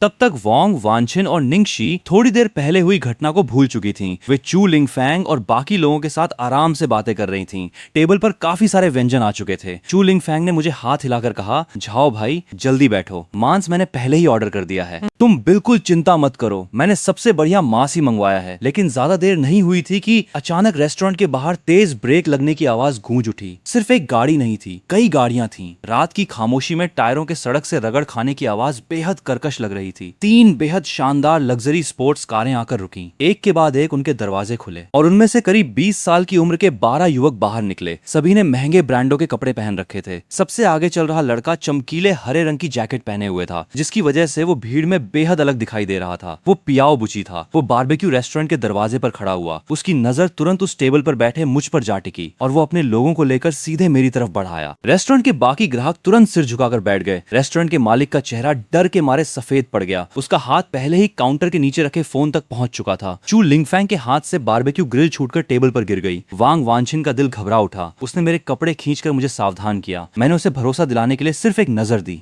लेकिन मैं अपनी जगह से नहीं हिला। उस वक्त भी मेरे मुंह में पोर्क बेली का एक टुकड़ा था। मैं आराम से उसे चबाता रहा। पियाओ बुची मेरी टेबल के सामने आकर रुक गया। उसने दोनों हाथ टेबल पर टिकाए और मुझे घमंड भरी नजर से नीचे देखते हुए बोला, जूनियर फिर मिल रहे हैं। मैंने मुंह में रखा मांस निगल लिया, फिर सिर उठाकर उसकी तरफ देखा। मैंने शांत होकर पूछा, क्या काम है? पियाओ बुची की मुस्कान एक पल के लिए जम गई। वो 12 लोगों को लेकर आया था। 3 लग्जरी कारों में आया था। पूरे दिखावे के साथ यहाँ घुसा था, लेकिन उसके सामने बैठा ये नया छात्र बिल्कुल भी नहीं घबराया था। उसने गुस्से में कहा, तूने कॉलेज के गेट पर मेरी बेइज्जती की थी। तुझे क्या लगता है मैं यहाँ क्यों आया हूँ? मैंने अपनी चॉपस्टिक नीचे रख दी, फिर कुर्सी की पीठ से टिक कर बैठ गया। मैंने शांत स्वर में पूछा, तो अब क्या करने वाला है? मेरी बेपरवाह आवाज ने पियाओ बुची को और भड़का दिया। उसने पीछे मुड़कर अपने लोगों की तरफ देखा। उसके पीछे खड़े 11 लोग एक कदम आगे बढ़े और उन्होंने मुझे चारों तरफ से पूरी तरह घेर लिया। इस बार मेरी आवाज और भी धीमी थी, लेकिन उसमें ऐसा दबदबा था कि कोई विरोध नहीं कर सकता था। चू लिंगफैंग ने दांत भींचे और धीरे धीरे वापस बैठ गया। मैं पियाओ बुची की तरफ मुड़ गया। अब मैं सीधे उसके सामने खड़ा था। मैंने कहा, पियाओ बुची, मैंने तुम्हें अभी एक मौका दिया था। वो हंस पड़ा। मौका? तू होता कौन है मुझे मौका देने वाला? इतना कहते ही उसने अचानक हाथ बढ़ाया और मेरी कॉलर पकड़ने के लिए झपटा। ठीक वही हरकत जो उसने दोपहर में साउथ गेट पर की थी, लेकिन इस बार मैंने उसका हाथ हटाया नहीं। मैंने अपना दाहिना हाथ उठाया और सीधे उसकी कलाई पकड़ ली। फिर मैं एक कदम आगे बढ़ा। मेरा कंधा हल्का सा नीचे हुआ और पियाओ बुची का पूरा शरीर मेरे बल से आगे की तरफ लड़खड़ा गया। मैंने उसका हाथ उसकी पीठ के पीछे मोड़ दिया। वो दर्द से चीख उठा। उसका चेहरा लगभग टेबल से जा लगा था। ये सब होने में 2 सेकंड भी नहीं लगे। उसके पीछे खड़े 11 लोग आखिरकार संभले। किसी ने कुर्सी उठाकर वार करने की तैयारी की और कोई मुट्ठी तानकर मेरी तरफ दौड़ पड़ा। मैंने पियाओ बुची को छोड़ दिया और खुद उनकी तरफ बढ़ गया। पहला आदमी मुझ पर झपटा। उसकी मुट्ठी मेरे कपड़ों तक पहुंचती। उससे पहले ही मैं एक तरफ हटकर उसके वार से बच गया और उसी समय मैंने अपना हाथ उसके गर्दन के पीछे जमा दिया। वो आदमी सीधे जमीन पर औंधे मुंह जा गिरा। दूसरा आदमी बियर की बोतल घुमाकर मेरे सिर पर मारने आया। मैंने अपना सिर एक तरफ करके वार बचा लिया। फिर अपने बाएं हाथ से उसकी कलाई पकड़कर जोर से मरोड़ दी। उसका पूरा शरीर मुझसे धक्का खाकर करीब 3 मीटर दूर जा गिरा। तभी तीसरा आदमी मेरे पीछे से झपटा। मैंने तुरंत अपना शरीर नीचे झुका लिया। उसका वार खाली चला गया। मैंने उसके पीछे से कॉलर पकड़ लिया और उसे पूरा का पूरा उठाकर पीछे की तरफ उछाल दिया। वो सीधे चौथे आदमी से जा टकराया। दोनों जमीन पर एक दूसरे के ऊपर गिरकर लुढ़कने लगे। 5वां आदमी, फिर छठा, उसके बाद 7वां। मेरी हरकतें इतनी तेज थीं कि उन्हें साफ देख पाना लगभग नामुमकिन था। यह सड़क पर होने वाली बेतरतीब मारपीट नहीं थी, बल्कि मैं बेहद सटीक और बेहद कुशल तरीके से हर वार कर रहा था। मेरी हर एक चाल बिल्कुल सही जगह पर पड़ रही थी, इतनी कि सामने वाला लड़ने की हालत में न रहे, लेकिन उसे कोई गंभीर चोट भी न पहुंचे। चू लिंगफैंग और बाकी लोग अपनी कुर्सियों पर बैठे रह गए। उनके मुंह खुले के खुले रह गए। जब आखिरी आदमी मेरी तरफ दौड़ कर आया, तब तक उसके पैर डर के मारे कांप रहे थे। उसने मेरी तरफ देखा, फिर जमीन पर चारों तरफ पड़े अपने साथियों को देखा और बिना कुछ सोचे पलटकर भागने लगा। वो सिर्फ 2 कदम ही भाग पाया था कि मैंने पीछे से उसकी कॉलर पकड़ ली। मैंने उसे हल्के से झटका दिया और वो पियाओ बुची के ठीक बगल में जा गिरा। देखते ही देखते उसके सभी 12 आदमी जमीन पर पड़े थे। पूरा बारबेक्यू रेस्टोरेंट अस्त व्यस्त हो चुका था और न ही किसी हड्डी के टूटने की एक भी आवाज आई थी। फबुची जमीन पर औंधे मुंह पड़ा था। उसके हाथ पीछे की तरफ मोड़े हुए थे। उसका चेहरा फर्श से चिपका हुआ था और पूरा शरीर कांप रहा था। पीछे अपने साथियों की आवाज सुनकर उसकी सारी अकड़ गायब हो चुकी थी। नहीं नहीं, बस करो, उसकी आवाज तक कांप रही थी। मैं उसके पास बैठ गया, नीचे झुककर उसे देखने लगा। मैंने कहा था ना, आज मैंने तुम्हें मौका दिया था। फोबुची का पूरा शरीर कांप उठा। कल कॉलेज के गेट पे आना, घुटनों के बल बैठकर मुझे और वनशिन से माफी मांगना। फोबुची को लगा जैसे उसने कुछ गलत सुन लिया हो। उसने अविश्वास से मेरी तरफ देखा। अगर नहीं आए, मैंने नीचे उसकी तरफ देखा। मेरी आंखों में गुस्सा नहीं था, बस एक ऐसी ठंडी शांति थी जो किसी को भी डरा दे। तो अंजाम के लिए खुद जिम्मेदार होना, समझे? फापुची ने जल्दी जल्दी सिर हिला दिया। दफा हो जाओ। फापुची लड़खड़ाते हुए उठ खड़ा हुआ और घबराकर बाहर भाग गया। बाकी लोग भी उसके पीछे भाग निकले। बाहर गाड़ियों के इंजन स्टार्ट होने की आवाज आने लगी। तीनों गाड़ियां कुछ ही पलों में तेज रफ्तार से गायब हो गईं। बारबेक्यू रेस्टोरेंट में फिर से सन्नाटा छा गया। मैं वापस अपनी सीट पर जाकर बैठ गया। हम पांचों एक दूसरे का चेहरा देखने लगे। काफी देर बाद छोलिंगफुंग को आखिर अपनी आवाज वापस मिली। चाओए, तुमने अभी अकेले 12 लोगों को पीट दिया। क्या तुम्हें मार्शल आर्ट आती है? थोड़ी बहुत प्रैक्टिस की है? थोड़ी बहुत? छोलिंगफुंग की आवाज एकदम ऊंची हो गई। इसे तुम थोड़ी बहुत प्रैक्टिस कहते हो? ओवान छिन भी थोड़ी हैरान थी। तुमने इतनी आसानी से 12 लोगों को हरा दिया? मैंने मासूमियत से उसकी तरफ देखा। इसमें इतना हैरान होने वाली क्या बात है? ओवान छिन ने मुंह खोला, लेकिन जो बात कहने वाली थी उसे फिर निकल गई। अगले आधे घंटे तक छोलिंगफुंग, नमक्सा और लिनिशो बारी बारी से मुझसे सवाल करते रहे। वे मेरे मुंह से ज्यादा जानकारी निकलवाने की कोशिश कर रहे थे, लेकिन मैं कोई बेवकूफ नहीं था। मैं बस चुपचाप अपना खाना खाता रहा, बल्कि सबसे ज्यादा ध्यान से मैं ही खा रहा था। खाना खत्म करने के बाद बिल देने की बारी आई। रेस्टोरेंट का मालिक पैसे लेने को तैयार ही नहीं था, लेकिन मैंने उससे कोई बहस नहीं की। मैंने पूरा बिल स्कैन करके चुका दिया। टूटे हुए बर्तन और प्लेटों के पैसे भी उसमें जोड़ दिए। रेस्टोरेंट से बाहर निकलते ही रात की ठंडी हवा महसूस हुई। छोलिंगफुंग खुद को रोक नहीं पाया और फिर पूछ बैठा, यागा, क्या वे लोग दोबारा परेशानी करने आएंगे?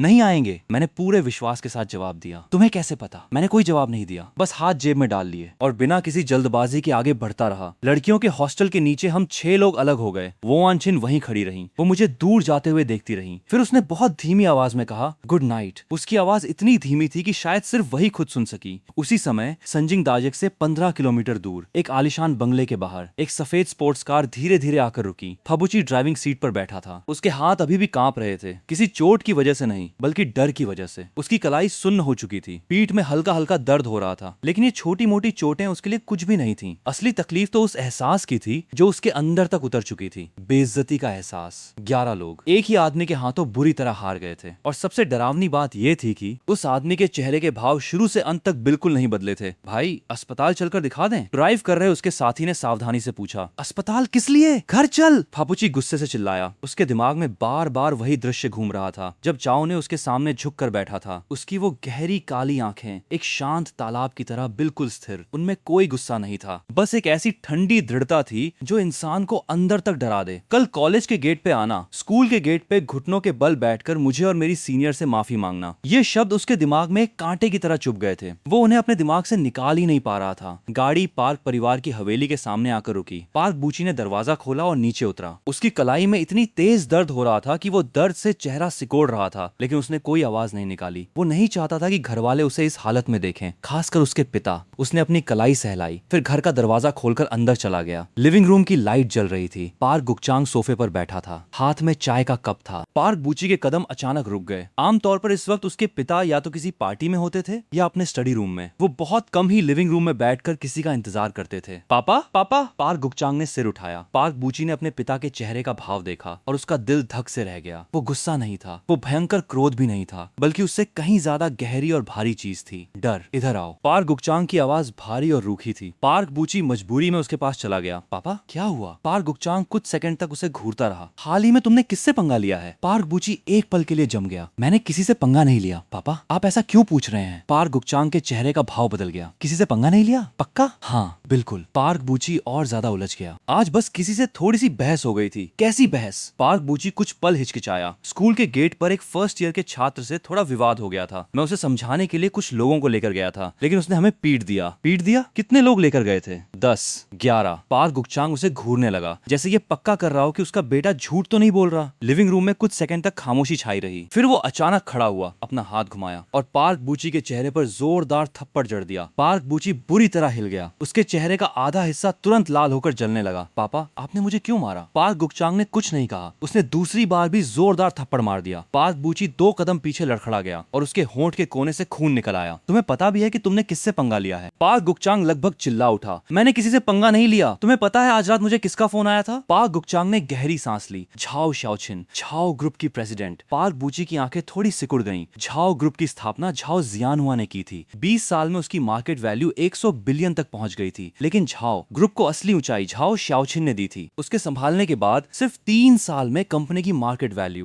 100 बिलियन से बढ़कर लगभग 1 ट्रिलियन हो गई थी। 1 ट्रिलियन? पार्क बूची का दिमाग सुन्न हो गया। उसके परिवार की सेंटजिंग कंस्ट्रक्शन ग्रुप की कीमत तो कुछ ही बिलियन थी। झाओ शाओचिन ने फोन पर कहा था, तुम्हारे बेटे ने आज हमारे परिवार के छोटे भाई की सीनियर को स्कूल के बाहर रोका और ऊपर से लोगों को लेकर उसे परेशान करने भी पहुंच गया। शाओवे ने कहा है कि तुम्हारा बेटा कल स्कूल के गेट पर आएगा और घुटनों के बल बैठकर उससे और उसकी सीनियर से माफी मांगेगा। अगर वो नहीं आया तो फिर अंजाम भुगतने के लिए तैयार रहे। पार्क बूची का चेहरा लाल से सफेद पड़ गया, फिर सफेद से पीला। तो झाओ ये ने जो कहा था कि अंजाम भुगतना पड़ेगा, वो कोई खोखली धमकी नहीं थी। तुम्हें पता है झाओ ये कौन है? झाओ शाओचिन का सगा छोटा भाई, झाओ परिवार का इकलौता बेटा। पार्क गुकचांग की आवाज एक ऐसे इंसान जैसी थकी हुई थी जिसका जहाज डूबने वाला हो। झाओ परिवार की सेंटेजिंग में जितनी ताकत है उतनी ताकत से हम टकरा ही नहीं सकते। और बात सिर्फ इतनी नहीं है। झाओ परिवार का प्रभाव सिर्फ झाओ ग्रुप तक सीमित नहीं है। तुम्हें पता है झाओ ये के दादा कौन है? पार्क बूची ने मशीन की तरह सिर हिला दिया। झाओ झेंगबांग। पार्क बूची के पैर आखिरकार जवाब दे गए। वो धड़ाम से घुटनों के बल जमीन पर गिर पड़ा। ये इसलिए नहीं था कि झाओ ये ने उसे घुटने टेकने के लिए कहा था, बल्कि इसलिए क्योंकि अब उसे आखिरकार समझ आ गया था कि उसने किस तरह के आदमी से पंगा लिया है। पापा मुझसे गलती हो गई, मैं कल माफी मांगने जाऊंगा। घुटनों के बल बैठकर माफी मांगूंगा। पार्क गुकचांग काफी देर तक चुप रहा। आखिर में उसने एक लंबी सांस छोड़ी। कल सुबह मैं खुद तुम्हें वहां लेकर जाऊंगा। अगली सुबह स्कूल के गेट के बाहर एक काली स्पोर्ट्स कार आकर रुकी। पार्क गुकचांग पूरी रात सो नहीं पाया था। पार्क बूची पैसेंजर सीट पर बैठा था। उसके चेहरे पर थप्पड़ के निशान अभी भी साफ दिखाई दे रहे थे। उसकी आंखें लाल और सूजी हुई थीं। पार्क गुकचांग ने पार्क बूची का कान पकड़ा और उसे गाड़ी से बाहर खींच लिया। उसने गार्ड से फाइनेंस डिपार्टमेंट के ट्रेनिंग ग्राउंड का रास्ता पूछा और फिर मैदान की तरफ चल पड़ा। मैदान में मौजूद लोगों का ध्यान धीरे धीरे उनकी तरफ जाने लगा। एक अधेड़ उम्र का आदमी एक सिर झुकाए हुए नौजवान को खींचता हुआ ले जा रहा था। दोनों बिना किसी पर ध्यान दिए मैदान से गुजरते चले गए। छात्रों के बीच की फुसफुसाहट लहरों की तरह चारों तरफ फैल गई। पार्क गुकचांग पार्क बूची को खींचते हुए फाइनेंस डिपार्टमेंट की पूरी टीम के सामने ले आया और वहीं रुक गया। माफ कीजिए, इनमें झाओ ये कौन है? मैं घास पर बैठा पानी की बोतल नीचे रख रहा था। मैंने सिर उठाया। मैं हूँ। पार्क गुकचांग ने गहरी सांस ली। फिर उसने पार्क बूची की तरफ देखा। घुटनों के बल बैठो। पार्क बूची के घुटने मुड़ गए। वो धड़ाम से जमीन पर घुटनों के बल बैठ गया। हजारों लोगों से भरे उस मैदान में इतनी खामोशी छा गई कि घास के ऊपर से गुजरती हवा की आवाज तक सुनाई दे रही थी। पार्क गुकचांग अपने बेटे के पास खड़ा था और भारी आवाज में बोला, झाओ साहब, कल जो हुआ उसमें गलती पार्क बूची की थी। उसे उस लड़की को परेशान नहीं करना चाहिए था और न ही लोगों को लेकर आपके पास मुसीबत खड़ी करने आना चाहिए था। मैं इसे आपके पास माफी मांगने के लिए लेकर आया हूँ और उस लड़की से भी माफी मांगने के लिए। आप बड़े दिल वाले हैं, कृपया इसे इस बार छोड़ दीजिए। मैंने कुछ नहीं कहा। मैंने अपना फोन निकाला और वांग वानशिन को एक मैसेज भेजा, सीनियर एक बार मैदान में आ जाओ, यहाँ एक अच्छा तमाशा है। सो गाइज, इस वीडियो का नेक्स्ट पार्ट देखना है तो चैनल को सब्सक्राइब कर लेना। एंड इस वीडियो का लाइक टारगेट है